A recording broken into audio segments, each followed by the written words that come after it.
sifat-sifat orang beriman atau sifat-sifat orang mukmin. Sidang Jumat yang dirahmati Allah, secara al-lughatul Arabiyah diterjemahkan kepada Indonesia, artinya iman adalah amalan orang-orang beriman, sementara mukmin adalah orangnya. Ihsan adalah perbuatannya, muhsin adalah orangnya. Iman adalah perbuatannya, mukmin adalah orangnya. Maka orang-orang yang beriman disampaikan oleh Nabi Muhammad SAW harus punya 3 sifat. Apa itu kata Nabi Muhammad SAW di dalam buku Syarah Muqarrarul Hadis Nabawiyah yang dibuat oleh Syekh Ahmad Al-Hasimi, yaitu guru besar daripada Al-Muqarrab Dr. Profesor Dr. Haji Abdul Samad LCMA PhD. Salah satu mangkunna fihi wa Allahu fi kanafihi wa nasara alaihi wa rahmatuhu wa dakhala jannah yasira. Orang-orang yang beriman itu harus punya 3 sifat di dalam dirinya. Maka ketika dia punya 3 sifat ini di dalam dirinya, maka Allah punya janji, kata Nabi Muhammad. Apa janjinya Allah? Allah akan berikan dia naungan di saat ada naungan siapapun juga. Allah akan berikan dia pertolongan di saat ada satu pun pertolongan untuknya. Allah akan kirimkan malaikat rahmat berupa kasih sayangnya untuk menjaga orang tersebut, baik dari bala, musibah maupun dari perbuatan maksiat. Kemudian Allah akan mudahkan dia hisab, dan Allah akan berikan dia rezeki dan nikmat serta karunia-Nya, dan terakhir Allah izinkan dia masuk surga dengan mudah. Allahu Akbar. Hanya punya 3 sifat ini. Bertanya sahabat, ya Rasulullah, ayyul hadza ya Rasul? Apa itu sifatnya ya Rasulullah? Kata Nabi Muhammad SAW, al-awalu iza utiya syakara. Yang pertama adalah engkau menjadi orang yang pandai bersyukur. Orang yang beriman harus punya sifat syukur, karena syukur ini akan menambahkan segala nikmat sesuai dengan janjinya Allah, la in syakartum la azidannakum wa la in kafartum inna azabi lasyadid. Sidang Jumat, di dalam ayat Allah ini ada 2 nun taukid. Artinya nun taukid tersebut Allah bersumpah. Kata Allah, barang siapa hambaku yang pandai bersyukur, aku bersumpah akan menambahkan dia nikmat. Tapi kalau dia kufur, aku juga bersumpah jangankan kukurangi nikmatnya, justru aku akan berikan dia azab yang sangat besar. Allahu Akbar. Sidang Jumat yang dirahmati Allah, sudahkah kita menjadi orang yang punya sifat bersyukur? Bagaimana orang mukmin yang bersyukur itu? Kata Allah Subhanahu wa taala, iza sarra fahuwa sakar. Ketika dia diberikan oleh Allah kelapangan, maka Allah Subhanahu wa taala ingin lihat dia menjadi orang yang pandai bersyukur. Maka apa yang harus disyukuri? Syukur yang pertama adalah bersyukur atas nikmat umur. Sidang Jumat yang dirahmati Allah Subhanahu wa taala, orang-orang yang beriman ketika ditambahkan oleh Allah Subhanahu wa taala nikmat umur, dia akan banyak memuhasabah dirinya. Bukan berarti tambah nikmat umur akan bertambah pula masa hidupnya, tidak. Tapi orang yang bersyukur akan memuhasabah diri. Ketika dia ditambahkan nikmat umur, berarti masa hidupnya semakin sedikit, berarti kesempatan hidupnya semakin berkurang. Artinya dia harus bisa menjadi orang cerdas. Bagaimana orang cerdas tersebut? Kata Nabi Muhammad SAW, al-kayyizu man dana nabi nafsi wa amila lima ba'dal maut. Hambaku, wahai manusia, wahai sahabatku, kata Rasulullah, orang yang cerdas itu bukan orang yang tinggi pendidikannya, orang yang cerdas itu bukan orang yang tinggi jabatannya, orang yang cerdas itu bukan orang yang banyak hartanya, tapi orang yang cerdas adalah orang yang mampu menahan hawa nafsunya dan mengingat-ingat kematiannya. Bagaimana dengan kita sidang Jumat? Sudahkah kita menjadi orang yang bersyukur, yaitu jadi orang yang cerdas? Sudahkah kita banyak menahan hawa nafsu? Sudahkah kita banyak mempersiapkan kematian? Bahkan sampai-sampai Nabi memberikan warning, ya ayuhan nas, innal mautikum fakamislihin kulli hayatikum. Hei manusia, sesungguhnya kematianmu itu adalah sebagaimana kebiasaanmu hidup. Orang yang biasa mencuri, matinya dalam keadaan mencuri. Orang yang biasa berzinah, matinya akan berzinah. Orang yang biasa berghibah, bergunjing, matinya dalam keadaan bergunjing. Allahu Akbar. Maka oleh sebab itu sidang Jumat yang dirahmati Allah, jadilah kita orang yang punya sifat syukur. Bagaimana orang yang syukur itu? Yaitu orang yang mampu memuhasabah dirinya dan menjadikan dirinya orang yang cerdas dengan cara menahan hawa nafsunya dan mempersiapkan kematiannya. Lalu bagaimana orang syukur itu? Ketika diberikan oleh Allah Subhanahu wa taala nikmat dalam bentuk sehat walafiat, dia semakin dekat kepada Allah. Bahkan di saat sakitnya dia bertambah dekat kepada Allah. Sekarang kita terbalik, Apa yang terjadi ketika mohon maaf kita diberikan nikmat sakit, kita bertambah dekat dengan Allah. Tapi ketika kita diberikan nikmat sehat, apa yang terjadi? Kita lalai kepada Allah. Na'udzubillah min dzalik. Maka lihat, orang yang bersyukur itu, orang yang beriman itu, yang pandai bersyukur itu adalah orang yang ketika diberikan nikmat sehat, dia semakin dekat kepada Allah. Dan ketika diberikan nikmat sakit, dia semakin banyak mendekatkan diri kepada Allah Subhanahu wa taala. Karena dia tahu apa yang terjadi. Orang-orang yang dekat dengan Allah, Allah pun punya janji. Janjinya Allah, innaka la tukhliful mihad. Apa kata Allah Subhanahu wa taala? Wa may yattaqillaha yaj'al lahu makhraja wa yarzuqhu min haitsu la yahtasib.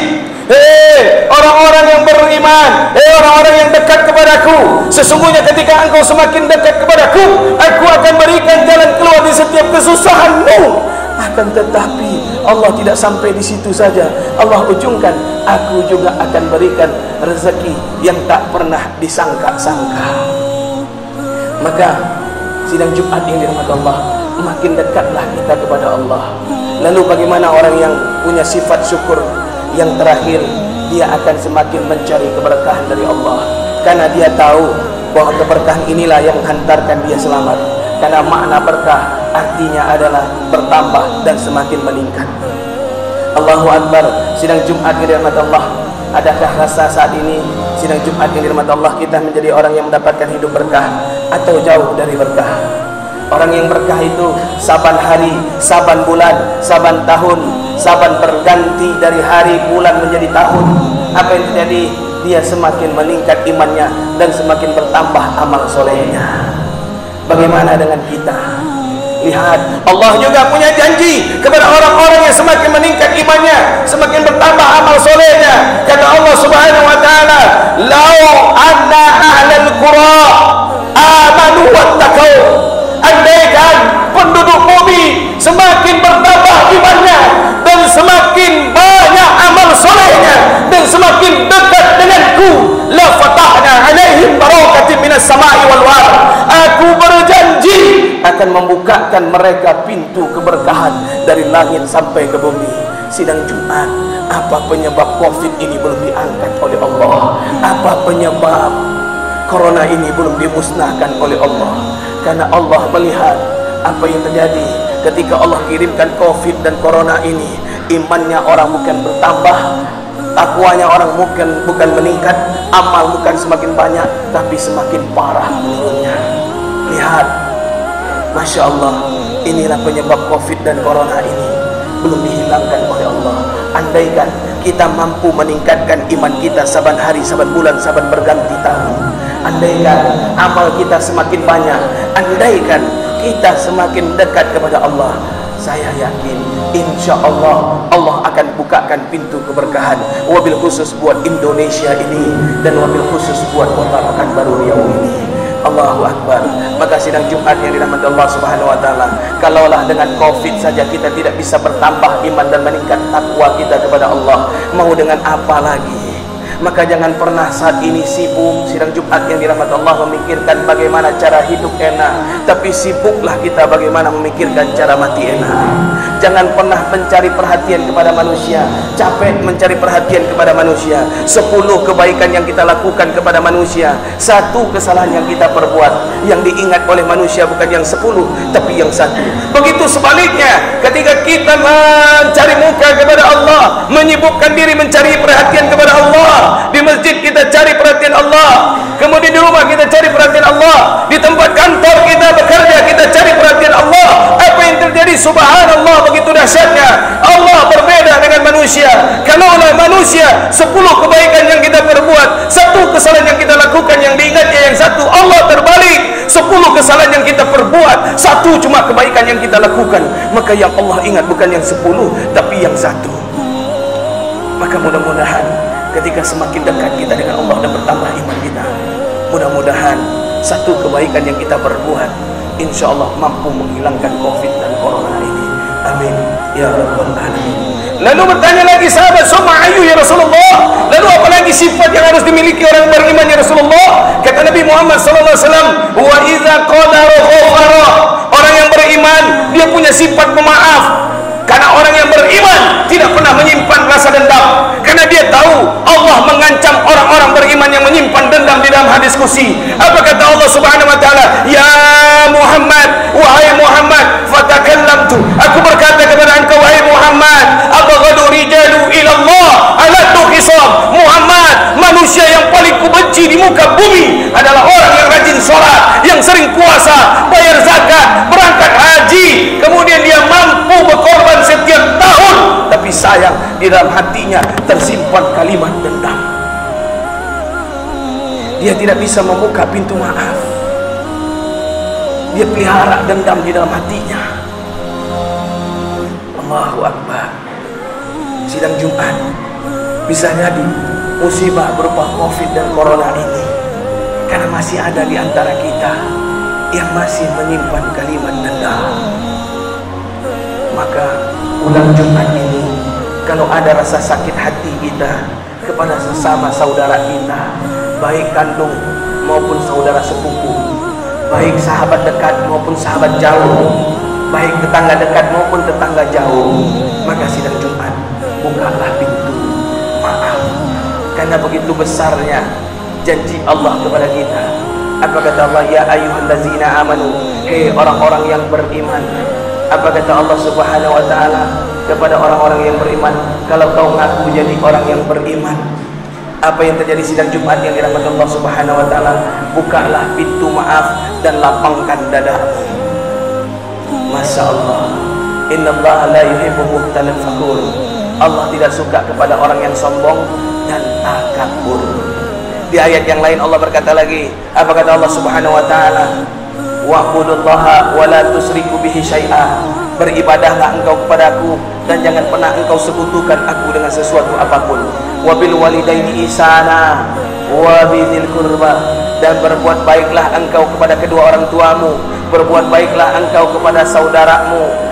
Kemudian apalagi wal yatama wal masakin, berbuat baiklah engkau kepada fakir miskin dan anak yatim. Wa jarizil qurba wa jaril junub, berbuat baiklah engkau kepada tetangga dekat dan tetangga jauh. Kemudian apalagi wa sahibi bil jambi wa ma malakat aymanukum innallaha la yuhibbu mukhtalin fatur. Allah ulang kembali kalimat yang sama. Berbuat baiklah engkau kepada sahabatmu, kepada hamba sahaya, orang-orang yang berjuang di jalan agamanya Allah Subhanahu wa taala. Dan sesungguhnya aku benci kepada siapa Allah benci? Kepada orang yang sombong dan takabur, orang yang menyimpan dendam, termasuk kategori orang yang sombong. Dan apa kata Nabi Muhammad sallallahu alaihi wasallam?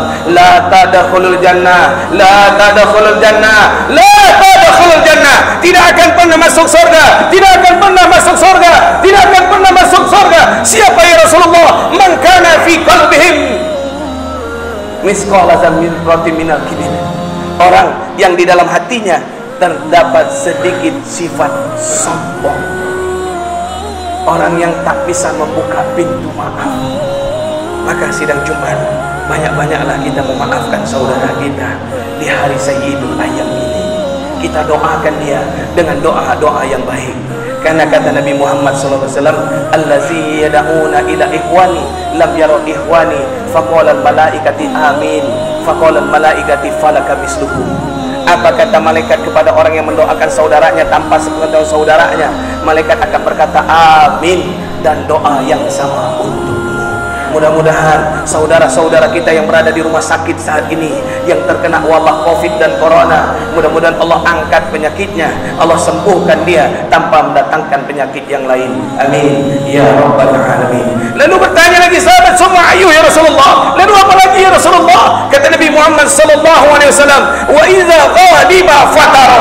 Jadilah engkau orang yang punya sifat sabar. Allahu Akbar. Sidang Jumat yang dirahmati Allah Subhanahu wa taala, tak ada kalimat sabar batasannya. Sabar sampai akhir hayat. Sabar itu tidak berpintu, sabar itu tidak berbatas. Sabar itu untuk selama-lamanya. Jangan pernah berkata sudah habis kesabaran saya Ustaz, ini tidak ada lagi caranya, sudah habis kesabaran saya, tak bisa.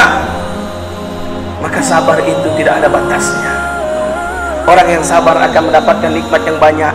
Salah satunya innallaha ma'as sabirin. Allah bersama orang-orang yang sabar. Lalu apalagi fabasiri sabirin, orang yang sabar tidak pernah rugi, orang yang sabar selalu beruntung. Lalu apalagi sidang Jumat yang dirahmati Allah Subhanahu wa taala, betapa nikmatnya jadi orang yang sabar, karena janjinya Allah Subhanahu wa taala begitu dahsyat kepada orang yang sabar. Kita lihat baginda Nabi, betapa dahsyat sabarnya. Beliau dilempar dengan batu, kena pelipis matanya, mengucur darah dari pelipis matanya. Beliau ambil sorbannya, beliau tampung, beliau berlari menghindari lemparan batu tersebut. Sayyidina Abu Bakar melihat agak risih.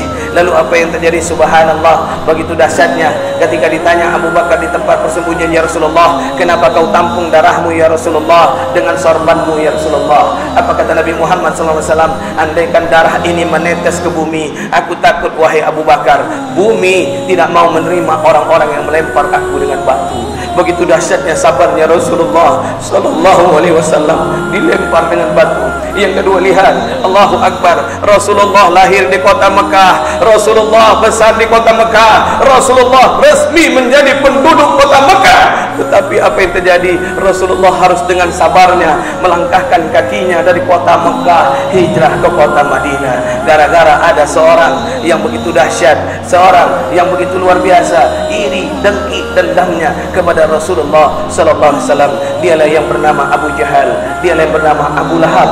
Mereka membuat sebuah pertemuan di kota Nadwah dan mereka berkata, man wujida Muhammadun hayyun aw mayyitun, siapapun yang bisa membawa Muhammad hidup ataupun mati, falahu mi'atan kiblah, dia akan mendapatkan hadiah sebesar 100 ekor unta.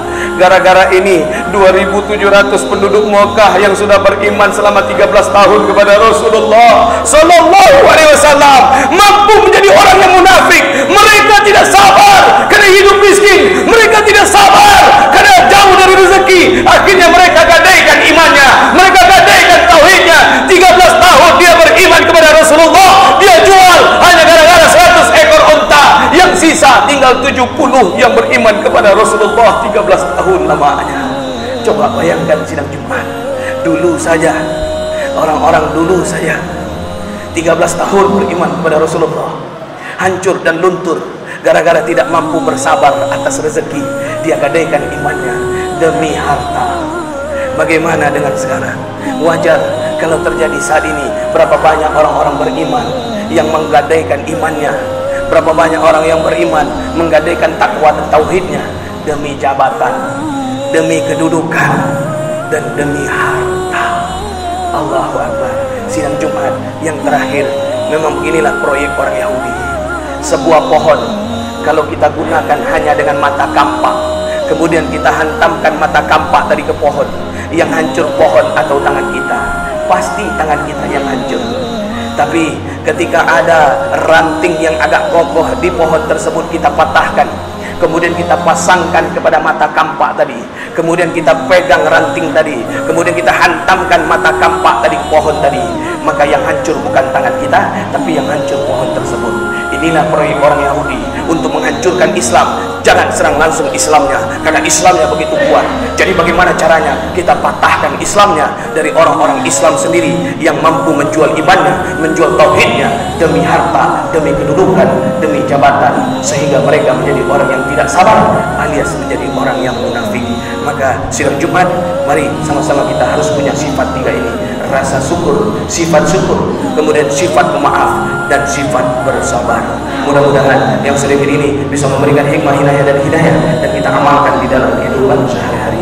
Fakta biru ya ulil ansar la'allakum tuflihun.